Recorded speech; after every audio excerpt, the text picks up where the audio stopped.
G'day legends and welcome back to the channel. I'm your host, and today we're diving headfirst into one of history's biggest, most debated questions. Was Jesus Christ actually a real bloke? Now, whether you're a believer, a skeptic, or someone who loves a good historical mystery, forget everything you think you know. We're about to go on a wild ride through ancient texts, dusty ruins, and some seriously mind-blowing evidence that has historians and scholars buzzing. This isn't a sermon. We're talking cold, hard facts, or at least the closest things we've got from 2,000 years ago. We're counting down the top 10 real, solid, non-biblical-ish pieces of proof that Jesus of Nazareth actually walked the earth. Some of this stuff is going to genuinely shock you, especially what we've got for number 3. It's a total game changer. We're going to look at what Roman historians had to say, what his supposed enemies wrote about him, and even check out some physical artifacts that have survived the centuries. This isn't a sermon, it's a proper investigation, and I want you all to be my detective partners on this one. So grab your popcorn, maybe a notepad because class is officially in session. Things are about to get seriously fascinating. Stick around for the whole countdown. You won't want to miss a single clue. I want to know what you think, so get ready to light up that comment section with your own theories or evidence I might have missed. Are you ready to have your mind blown? Let's do this.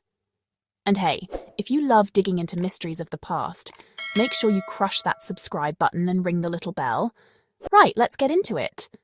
Number 10. Alright, kicking off our countdown at number 10, we're talking about the ancient equivalent of getting a shout-out on someone else's podcast. Historical writings from people who weren't part of the Jesus fan club. One big skeptic line is, well, of course the Bible says he's real. It's his book. But other, totally separate historians from the time also wrote about him. In their chronicles of the Roman Empire, a figure from Judea who caused a stir and had followers called Christians was noteworthy enough to make the cut. Think about it. Tacitus, a Roman historian considered highly reliable, wrote about Christians and Christus, saying Christus was executed by Pontius Pilate during the reign of Tiberius, a specific, verifiable claim from a non-Christian source. Then Flavius Josephus, a Jewish historian, mentions Jesus twice, calls him a wise man, and even mentions his followers. He even mentions his brother James. Number 9. Let's talk about the Gospels themselves. Matthew, Mark, Luke, and John. Now hold on, I know what you're thinking. You just said we're looking outside the Bible. And we are, but you can't ignore the primary evidence. These texts were written within a generation or two of the events they describe, incredibly close for ancient history. Compare that to Alexander the Great. The best biographies of him were written 400-500 years after his death. Scholars generally agree Mark was written around 70 AD, just 40 years after the crucifixion. Matthew and Luke in the 80s, John closer to 90. Lightning fast in an age without printing presses. There were still eyewitnesses alive who could call shenanigans if the stories were made up. The Gospels aren't identical copies. Each has its own perspective, details, and sometimes contradictions. If 4 people saw the same event, they'd tell it differently, which points to independent accounts, not collusion.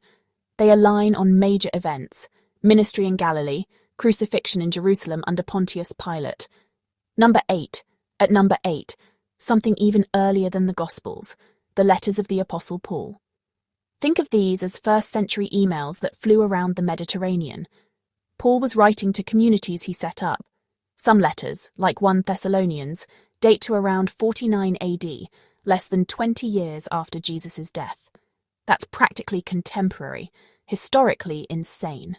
Paul wasn't writing a biography. He assumed his audience already knew the story. He casually mentions key facts about Jesus' life as if they are common knowledge. Paul's letters and the Gospels, different authors, different times, yet they fit together like puzzle pieces.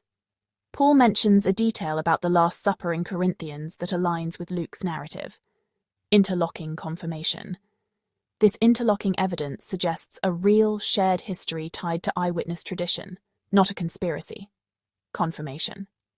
Number 7. Sliding into the number 7 spot, we are going back to the Romans. The Roman Empire was a massive, bureaucratic machine. They kept records of everything. While a file cabinet labelled Jesus of Nazareth probably didn't exist in Rome, a Roman governor named Pliny the Younger, around 112 AD, wrote to Emperor Trajan about Christians in his province. He described their practices. They met on a certain day, sang hymns to Christ as to a god, and took oaths. He's not debating if Christ was real. He's asking how to manage very real followers. This is an official government document discussing fallout from Jesus' existence. Suetonius, writing around 121 AD, mentions Claudius expelling Jews from Rome because of Chrestus.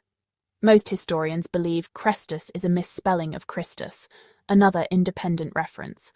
Within a couple decades of his death, Jesus' name and movement were known, even in Rome. Number 6. For our number 6 proof, we're putting on our adventure hats and grabbing a shovel. Archaeology. You can write anything you want in a book, but you can't fake a 2,000-year-old city. In 1961, archaeologists in Caesarea found a limestone block, the Pilate Stone. Carved on it, Pontius Pilate, prefect of Judea. Physical, undeniable proof that the man who judged Jesus was real. Bam! They found the Pool of Bethesda, once thought symbolic, now a real site. They found first-century houses in Capernaum venerated from the earliest days of Christianity. They even found an ossuary inscribed James, son of Joseph, brother of Jesus, though that one's debated. All these discoveries show the New Testament is grounded in a real time and place. Number 5. All right, at number 5, we have some of the most compelling evidence of all, from a very unlikely source, Jesus' opponents. The Talmud contains hostile passages referring to Yeshu. They accuse him of sorcery and leading Israel astray, but they never say he wasn't a real person. They even mention his execution on the eve of Passover, lining up with gospel accounts. This hostile attestation is gold for historians. Enemies acknowledging your existence is powerful proof. They tried to erase or discredit him, yet they had to engage with his story. Lead into #4 next section. Number 4. Cracking into our top 4, we're looking at the big picture. The proof is in the pudding. The people. Explosive growth of the early Christian community. Think how hard it is to start a movement. You need a charismatic leader, a powerful message, something that resonates.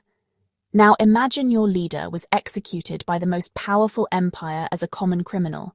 It should have been instant failure. Followers scattered, scared, demoralized.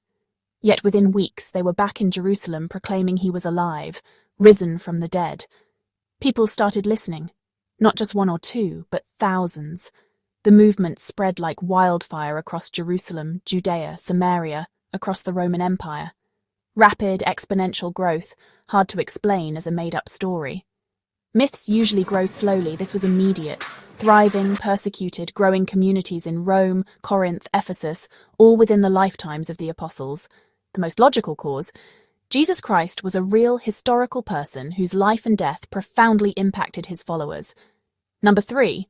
Here it is, our number 3 spot. This one is a heavy hitter.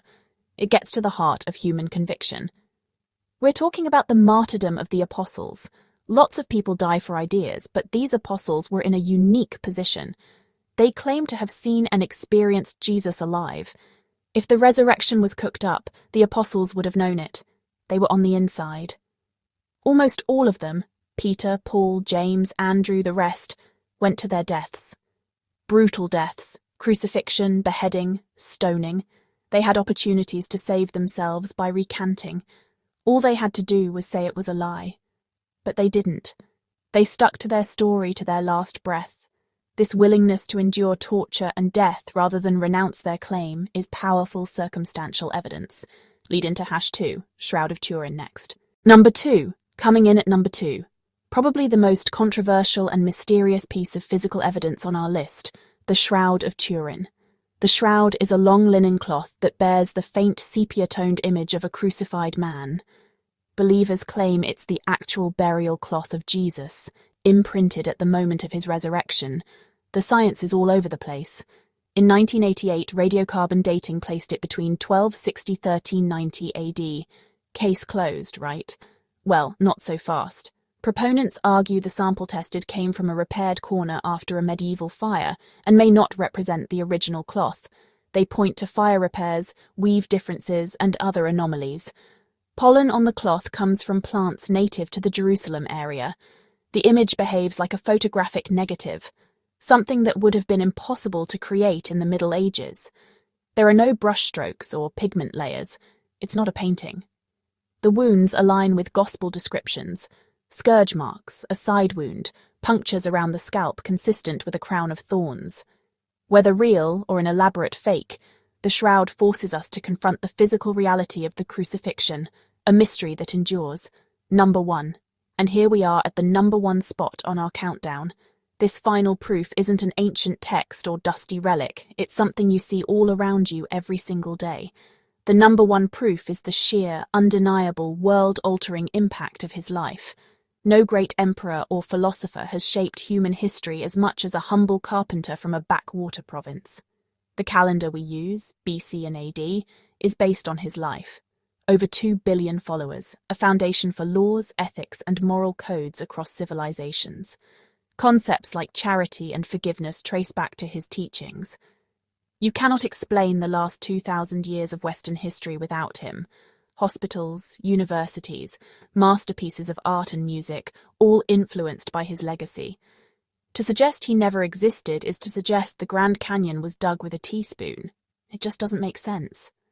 The historical footprint he left is massive and deep. The greatest evidence that Jesus was a real person is the world he left behind. And that's our countdown: legends. 10 incredible pieces of evidence that point to Jesus Christ being a real historical person. From Roman historians, Jewish scholars, archaeological digs, to the unwavering conviction of his followers, the case is compelling. We've journeyed through ancient history and controversies. This is where I turn it over to you. What piece of evidence did you find most convincing? Was there anything we missed? Different take on the shroud? Talmudic references?